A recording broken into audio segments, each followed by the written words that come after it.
नमस्कार दोस्तों, डॉक्टर अंकित परदार और आज हम बात करते हैं करियर काउंसलिंग पार्ट का सेकंड वीडियो, जिसमें बात करते हैं कि साइकोलॉजिकल बेसिस मनोवैज्ञानिक आधार पर कैसे करियर काउंसलिंग की जाती है, कैसे बच्चे के सही भविष्य को लेकर करियर काउंसलिंग करना, साइकोलॉजिकल बेसिस पे उसके माइंड में क्या चीज़ चल रही है, किस चीज़ में वो इंटरेस्टेड है, क्या मोटिवेशन है उसके माइंड में, क्या इमोशनल इंटेलिजेंस है, जिसकी वजह से क्या है कि वो मेंटली प्रेशराइज नहीं होकर आसानी से अपने जीवन में जो भी वर्क करेगा या फिर जिस फील्ड में पढ़ाई करेगा उसको कभी भी मानसिक तनाव नहीं होगा। तो इस फील्ड में क्या है कि इंटरेस्ट के अकॉर्डिंग वर्क किया जाता है, तो उसके बारे में बात करते हैं।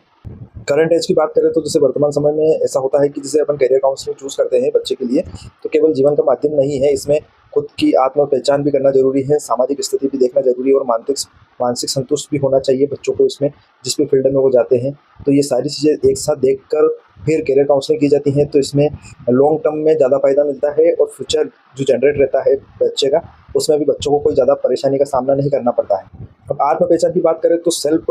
बच्चे अपने आप को पहचान पाते हैं। इसमें क्या है कि जैसे जिस करियर में वो फील्ड बनाते हैं तो उसमें क्या है कि उनका कॉन्फिडेंस बना रहता है। सेकंड थिंग देखा जाए जो सामाजिक स्थिति है उसके आधार पे भी उसका स्टेटस बना रहे और मानसिक संतोष भी उसको मिलता रहे, जिसमें क्या है कि कभी भी उसको मानसिक जैसे डिप्रेशन हो गया, एंजाइटी हो गया, इस चीज़ का सामना नहीं करना पड़े। तो उसमें क्या है कि बहुत सारे करियर उपलब्ध रहते हैं इसमें। बाकी क्या है कि भ्रम की स्थिति पैदा होती है तो सही दिशा में करियर चूज नहीं कर पाते हैं। इसमें ऐसा भी होता है कि कहीं कहीं करियर काउंसलर्स नहीं मिल पाते हैं और सही दिशा में मार्गदर्शन नहीं मिल पाता है, उसकी वजह से भी बच्चों को ज़्यादा परेशानी का सामना करना पड़ता है। साइकोलॉजिकल काउंसलिंग के बेसिस पे अगर करियर काउंसलिंग किया जाता है तो इसमें ओनली जानकारी देने तक सीमित नहीं होता है, इसमें गहन मनोवैज्ञानिक जैसे डीप साइकोलॉजिकल एनालिसिस करके फिर उसकी जो स्टूडेंट्स रहते हैं उनकी रुचियों को, योग्यता को, व्यक्तित्व और मानसिक स्थिति को ध्यान में रखकर उनको करियर गाइडेंस दिया जाता है, तो इससे ज़्यादा फायदा मिलता है बच्चों को। तो आइए समझते हैं करियर की जो परिभाषा रहती है वो किस तरह पे रहती है। तो करियर परामर्श एक ऐसी प्रक्रिया है जिसमें विशेषज्ञ, जैसे इसमें साइकोलॉजिस्ट भी हो सकता है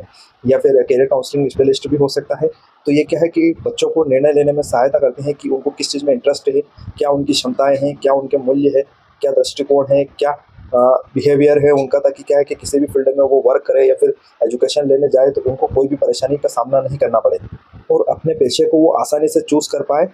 अब बात करते हैं इंटरेस्ट का मूल्यांकन कैसे कर देते हैं। तो इंटरेस्ट एवोल्यूशन करने के लिए सबसे पहले क्या है कि जॉन हॉलैंड एक साइंटिस्ट थे, तो उन्होंने इस चीज़ को बताया है। तो व्यक्तित्व करियर संगति सिद्धांत उन्होंने दिया है। तो उसमें ऐसा होता है कि आपके कार्य में संतोष कैसा है और सफलता के लिए क्या क्या चीज़ें महत्वपूर्ण होती हैं, उन चीज़ों को देखते हुए, उन चीज़ों को समझते हुए ये कार्य करना जरूरी है। तो इसमें क्या है कि यथार्थवादी, अन्वेषण, कलात्मक और सामाजिक, उद्यमिक और पारंपरिक जैसी 6 चीज़ें हैं जिनको देखकर ही करियर काउंसलिंग चूज किया जाता है, तो बच्चे को इसमें ज़्यादा परेशानी नहीं होती। जैसे आदमी की प्रवृत्ति के अकॉर्डिंग अगर करियर काउंसलिंग को अपन चूज करते हैं तो उसमें ज़्यादा फायदा मिलता है। अगर किसी व्यक्ति को राइटिंग का शौक है या फिर वो